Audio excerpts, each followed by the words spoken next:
अविश्वास के वातावरण में अविश्वास के साथ काम करना और अयोग्यता के साथ काम करना ये बहुत थकान देता है। इसलिए कहा कि मानव का सारा श्रम विश्राम के लिए, मानव का सारा श्रम विश्राम के लिए, विश्राम यानी निरंतर एफर्टलेस एफर्ट, जहां दिन भर मेहनत करें और कोई थकान ना हो।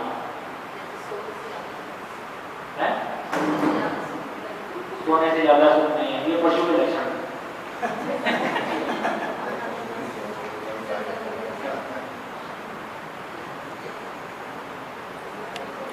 ये मानव के लक्षण नहीं है।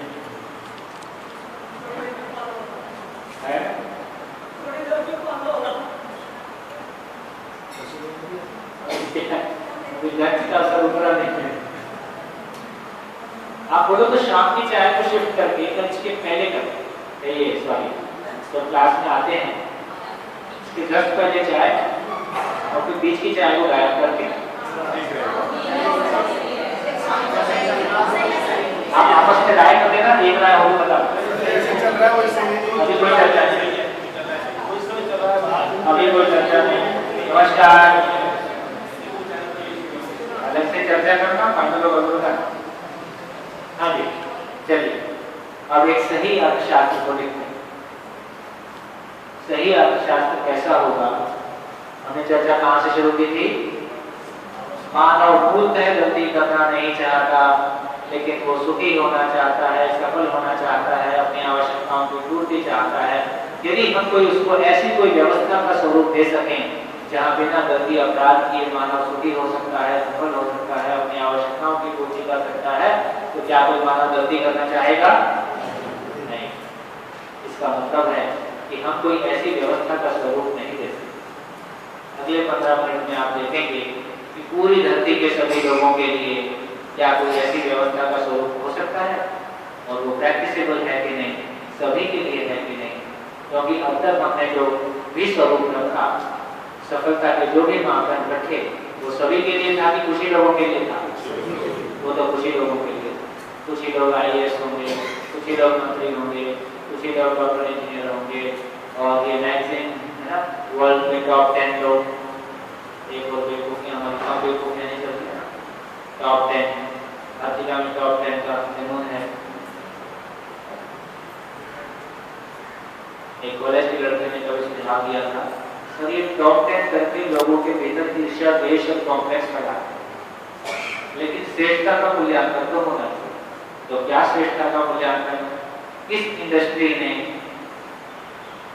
रोजगार क्रिएट करने के लिए, प्रकृति और मानव के लिए अच्छा वातावरण देने के लिए कितना बड़ा काम किया, कितना बेहतर काम किया, उसकी भी सूची बनाई जा सकती है। तो पॉजिटिव चीजों की सूची कैसे बने ताकि मानव में सच्चाई के लिए, अच्छाई के लिए प्रोत्साहन हो। अच्छाई का मूल्यांकन कैसे हो, सच्चाई का मूल्यांकन कैसे हो, वो परंपरा को लाना क्या है। क्या चीज हुई? तो हम एक सही अर्थशास्त्र देखेंगे। रॉबिन्सन ने और एडम स्मिथ ने जो हमारी कवर खोदी, उसको भरने का प्रयास करें। तो कहा, अब आप एक एक शब्द को ध्यान से देखें। मानव की भौतिक आवश्यकताएं निश्चित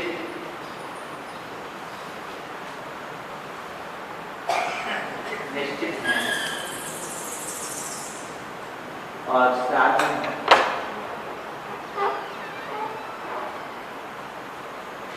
पर्याप्त। मानव की भौतिक आवश्यकताएं निश्चित है, साधन पर्याप्त है।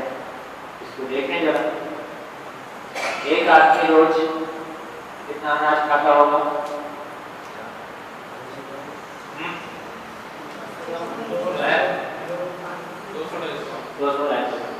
सब्जी वब्जी सब लगा के आधा किलो मान दो, रोज एक गैस भी आएगा 1 किलो मान, 1 किलो इंटू 365 इंटू 80 ईयर्स, जल्दी चला गया तो बचेगा कितना हो गया? कितना हो गया? कितना quintal? 300 quintal. Very good. 300 quintal. 300 quintal 80 साल में, तो एक साल में कितना क्विंटल? एक साल में कितना क्विंटल है? 100 साल में 3.5 क्विंटल,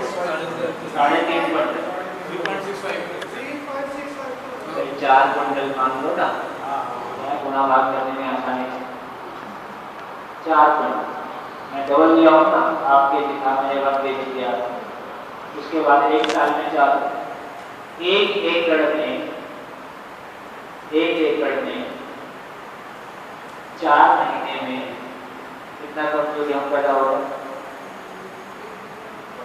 पर एकड़ गेहूं 25 क्विंटल। और 2 फसल तो मान ही सकते हैं 50 क्विंटल। 50 क्विंटल गेहूं एक साल में पैदा होगा। 50 क्विंटल गेहूं एक साल में पैदा हुआ। अपने को तो केवल 4 क्विंटल चाहिए, तो कितनी जमीन की जरूरत है?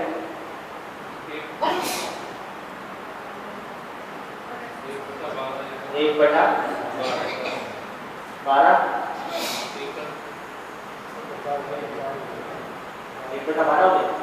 बहुत कम हो गया।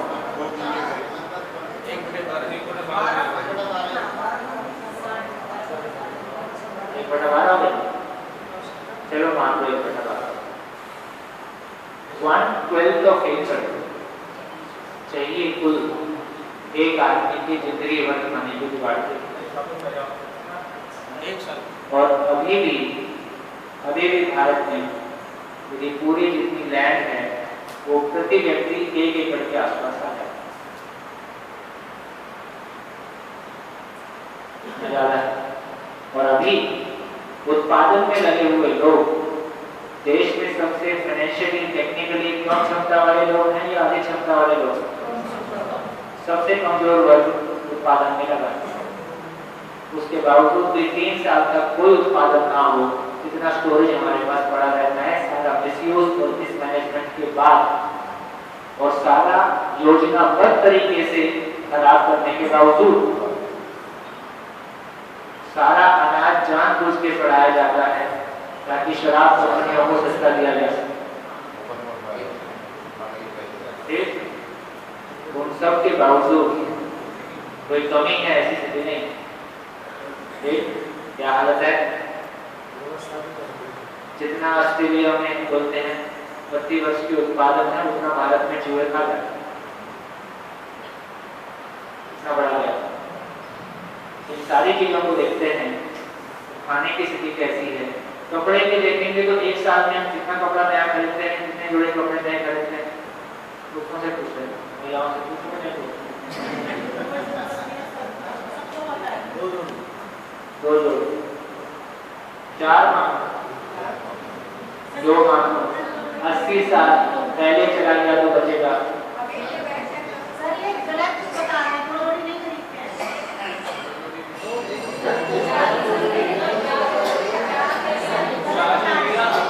आप लोग साल भर में कितना लेते हो? हम 1 महीने के 2 का एवरेज करा लेते हैं। 1 महीने में 2 का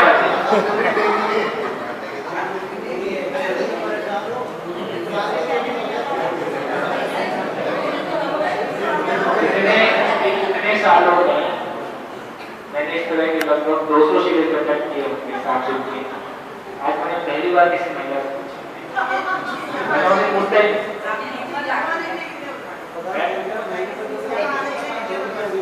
पुरुषों से पूछ रहे हैं कि पुरुष गलत बता रहे हैं।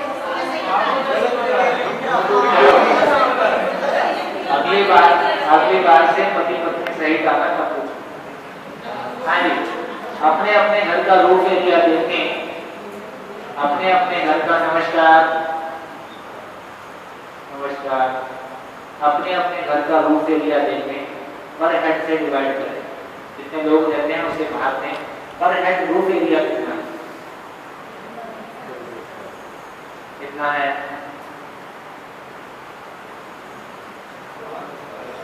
है?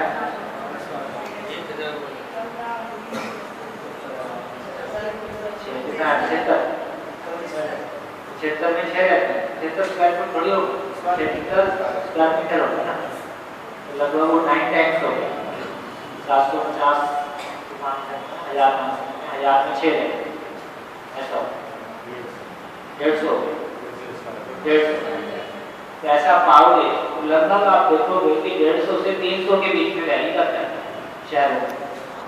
गाँव में इसी को पूछोगे तो 1000 चला जाता है। गरीबी शहर में ज्यादा है कि गाँव में ज्यादा?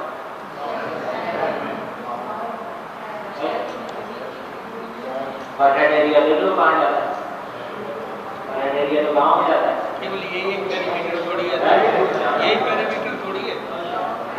मकान की बात कर रहा हूँ मैं, तो और की बात थोड़ी क्यों। बहुत देर शुद्ध हवा शहर में ज्यादा है कि गाँव में? सड़क पे जिंदगी बीत रही है। दिल्ली से क्यों भागा? मेरा दिल्ली से भागने का बड़ा कारण ये था कि 4 घंटे रोज सड़क पे बीतेंगे और मैंने जिंदगी भर का हिसाब लगाया तो पता चला तो हजारों घंटे डेली जिंदगी का प्राइम टाइम में से 25% टाइम रोड में गुजर गया। जिंदगी के प्राइम टाइम में से 25% टाइम यदि रोड में गुजर रहा है तो जिंदगी का 1/4 हिस्सा तो रोड में गुजर रहा है। मैं इसको अफोर्ड नहीं करता। तो मैं कहना चाहता हूँ कि जिस तरह से हमने शहर बसाए हैं वो जिंदगी देने के लिए है कि जिंदगी लेने के लिए है, ये अपने आप में सोचने बात। तो लगभग 3300 स्क्वायर फुट की बात करेंगे और आप थोड़ा सा और आगे चलिए तो अब इफेक्टिव यूज देखने चीजों का कितना है। आपका मोबाइल दिन में कितने घंटे यूज होता है कंटिन्यूअस? आधा घंटा, यहाँ आने के बाद तो बिल और कम हो गया होगा। यदि दिन में 1 घंटा यूज होता है, 24 घंटे में से 1 घंटा यूज होता है तो कितना परसेंट यूज होता है?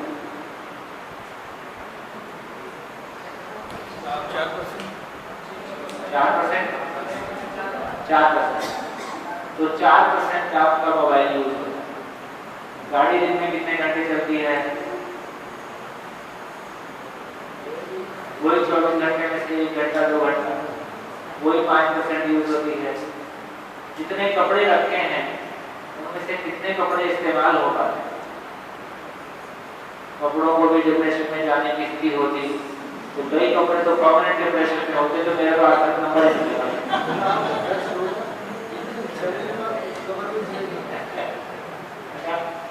कितने कपड़े आज की डेट में यदि हमको ये दूसरों को प्रभावित करने वाला काम खत्म हो जाए तो कितने लोगों के पास जितने कपड़े पड़े हैं अब उनको इस शरीर यात्रा में और बनवाने की आवश्यकता नहीं है। यदि दिखावा की आवश्यकता खत्म हो जाए और अपने पहनने के लिए ही कपड़े हैं तो कितने लोगों को इस शरीर यात्रा में और कपड़े बनाने नहीं पड़े?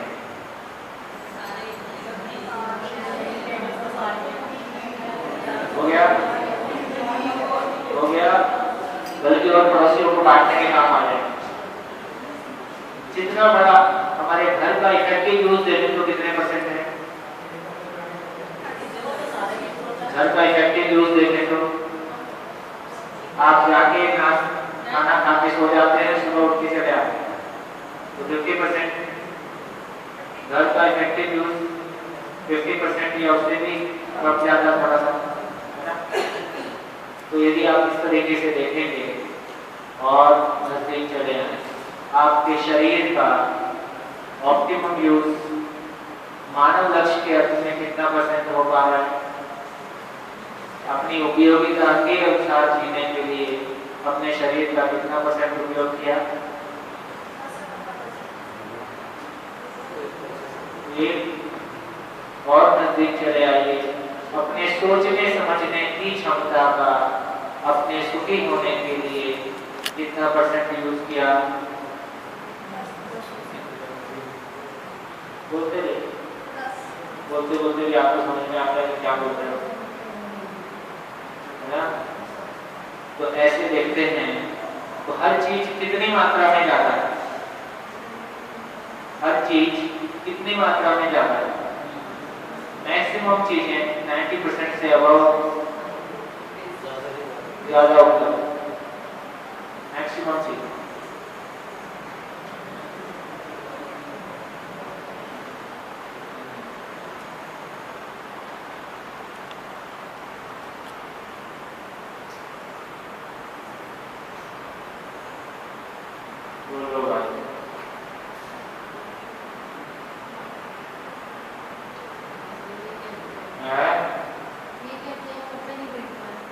ये क्या किया?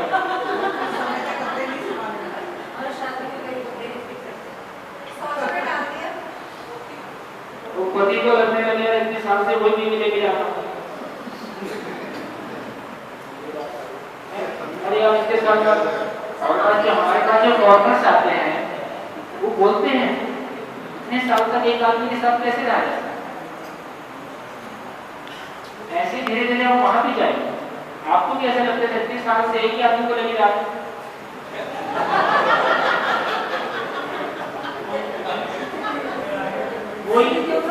वही शक्ल बार-बार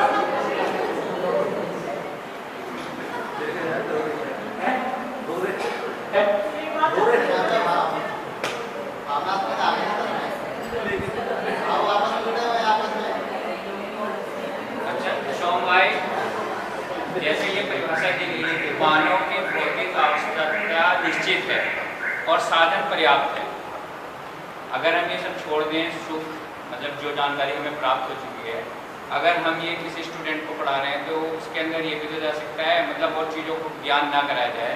जैसे अब वो परिभाषा आ गई थी, तो इसमें साधन पर्याप्त है, ठीक है। और अभी इसके बाद में मतलब साधन पर्याप्त है तो आदमी इसलिए भी तो हो सकता है बहुत साधन पर्याप्त है, हमें आगे काम करने की क्या आवश्यकता है। साधन पर्याप्त है क्योंकि, और जैसा कि मालथस ने जनसंख्या सिद्धांत दिया था, उसने ये बताया था कि भाई जो जनसंख्या है,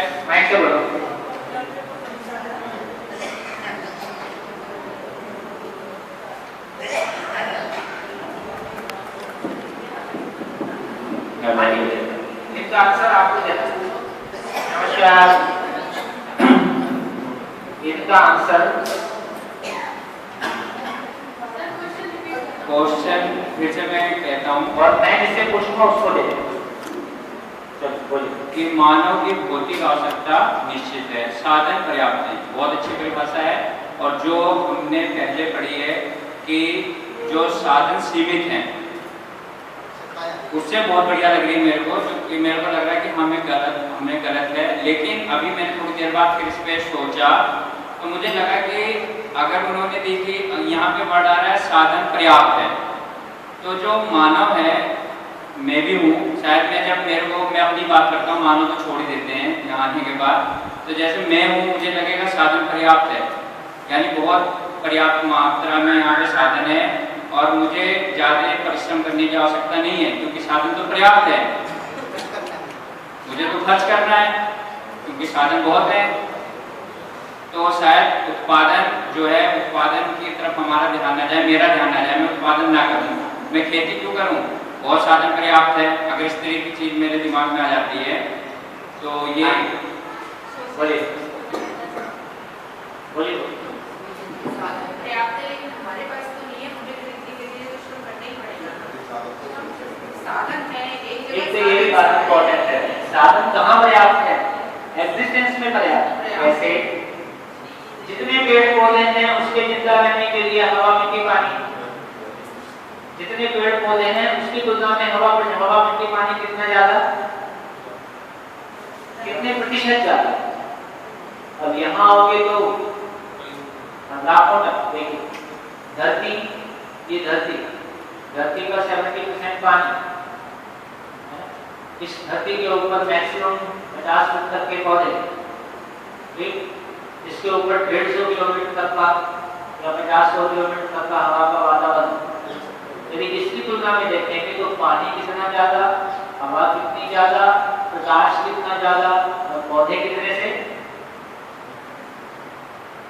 तो जितने वेजिटेशन उपलब्ध है उसकी तुलना में हवा, मिट्टी, पानी, प्रकाश कितना ज्यादा, थाउजेंड्स ऑफ टाइम, हजारों गुना ज्यादा। पशुओं को जिंदा रहने के लिए पेड़ पौधे और हवा में भी पानी चाहिए। जितने पशु पक्षी हैं उसकी तुलना में जंगल और हवा में भी पानी कितना ज्यादा, बहुत ज्यादा होगा। मानव को जिंदा रहने के लिए तीनों चाहिए, जितने मानव धरती में उसकी तुलना में कितना ज्यादा, और बहुत ज्यादा।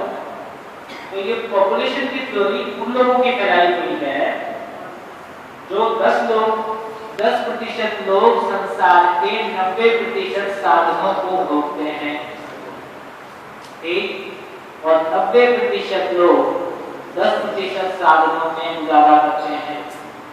5% लोगों के पास धरती की 95% संपत्ति पे अधिकार है, बाकी 5% में सारा धन की यदि बात करें तो इन लोगों की, ये जो 10% लोग हैं, ये चिंतित हैं कि यदि 90% कीड़े मकोड़ों की संख्या बढ़ेगी तो हमारे लिए साधन कम पड़ेंगे। तो ये पॉपुलेशन का प्रॉब्लम नहीं है।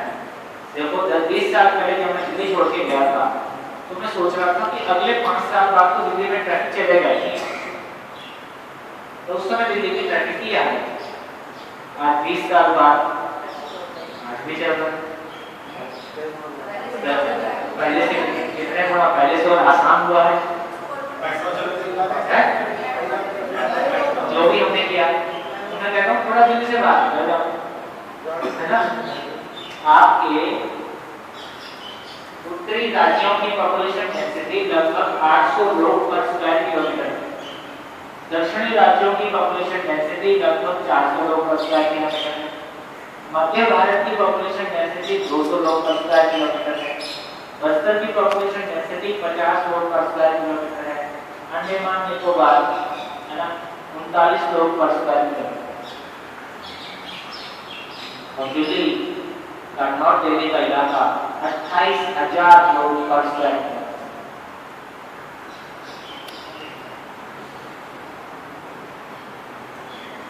इस बस्तर जैसे इलाके में हम 10 किलोमीटर निकलते थे तो हमको एक आदमी एड्रेस बनाने के लिए मिलता, आदमी की शक्ल भी दिखाई देती। 10 किलोमीटर आदमी नहीं दिखता है, 10 किलोमीटर तक आदमी की शक्ल दिखाई नहीं देती। इसका मतलब ये हुआ कि थोड़ा सा बाहर निकले तो आपको पता चलता है कि पॉपुलेशन नहीं थी। दिल्ली में रहते हमको लगता है कि पॉपुलेशन ही पॉपुलेशन, सारे दिल्ली के आप एक बात देखें, ये आपका यहाँ जाएगा। ईस्टर्न यूपी में 4 बड़े शहर हैं, बनारस, कानपुर, लखनऊ, इलाहाबाद। वेस्टर्न यूपी में एक भी बड़ा शहर नहीं, एक उतना बड़ा एक भी है। मेरठ, गाजियाबाद, ये भी छोटे शहरों में आते हैं, अभी भी बड़े शहर में हैं। क्या कारण हुआ? क्योंकि पॉपुलेशन डेंसिटी यहाँ ज्यादा है। तो यहाँ जो भी कुछ है दिल्ली सबको एब्जॉर्ब कर लेगी। यहाँ से जो भी उठ के जाएगा दिल्ली पहुँचता है। तो दिल्ली की वजह से यहाँ पे एक भी बड़ा एयरपोर्ट नहीं है, तो किस तरह का एयरपोर्ट दिल्ली। यदि इस तरीके से आप देखेंगे तो पॉपुलेशन प्रॉब्लम नहीं है, धरती पे इतने लोगों को खिलाने के लिए कोई समस्या नहीं है। समस्या इस बात की है, समस्या तो मिसयूज की है, मिसमैनेजमेंट की है, आदमी अपनी आवश्यकताओं को, जो हमने शुरू में बात की थी कि मानव में सबसे बड़ी प्रॉब्लम क्या है, समझ अपनी अपनी है रूट, सारी समस्याओं का रूट है समझ अपनी अपनी। और इसका फ्रूट 2 है। एक फ्रूट ये हुआ कि आदमी के पास ऐसी कोई अकल नहीं है, कोई अर्थशास्त्र इस धरती पे पैदा नहीं हुआ जो आदमी को अपने परिवार की आवश्यकताओं को पहचानने में समर्थ बना सके। हमेशा कोई बाहरी प्रभाव हमारी आवश्यकताओं पर निर्धारण करते हैं। दूसरी चीज, संबंध में जीने की हमारी कोई योग्यता नहीं होती, अपनी आवश्यकताओं के निर्धारण की योग्यता नहीं बन सकी, अपने संबंधों में तृप्तिपूर्वक जीने की योग्यता की स्थिति नहीं बनी। ये हमारे इसके 2 फ्रूट। तो बेसिकली एक रूट है कि समझ अपनी अपनी, उसके 2 फ्रूट हैं, की आवश्यकताओं का निर्धारण नहीं हो सका और संबंध की पहचान नहीं हो सकी, उसके बाद सारी प्रॉब्लम उसके नीचे। हमको किस प्रॉब्लम का आंसर मिल रहा है अभी?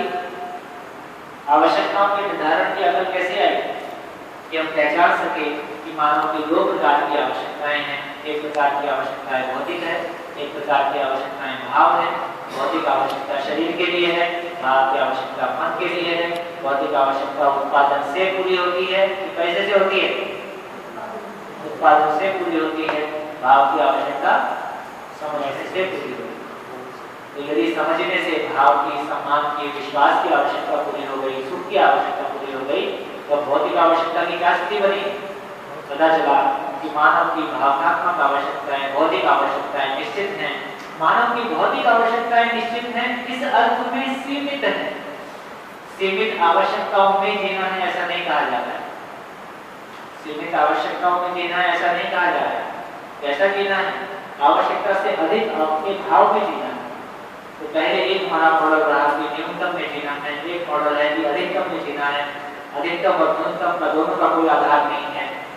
मैं मानव रूप में अपने आप को पहचानता हूँ, तो अपनी आवश्यकताओं को पहचानता हूँ, तो पता चला कि मानव की भौतिक आवश्यकताएं निश्चित हैं, साधन पर्याप्त है और हर परिवार आवश्यकता से, हर परिवार में आवश्यकता से अधिक उत्पादन की क्षमता है। इसलिए हर परिवार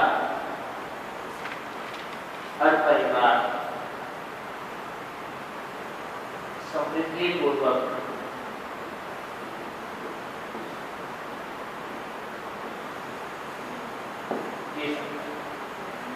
ये कैसा विचार है? इसमें देखिए कोई गलती हो तो बताइए।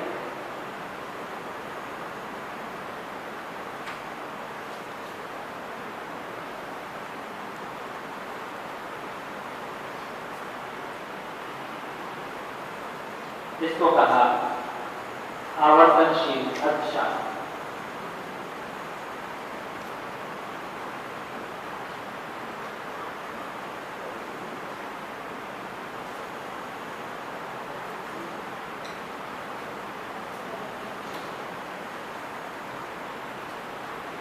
गलती है तो कमी और बताइए।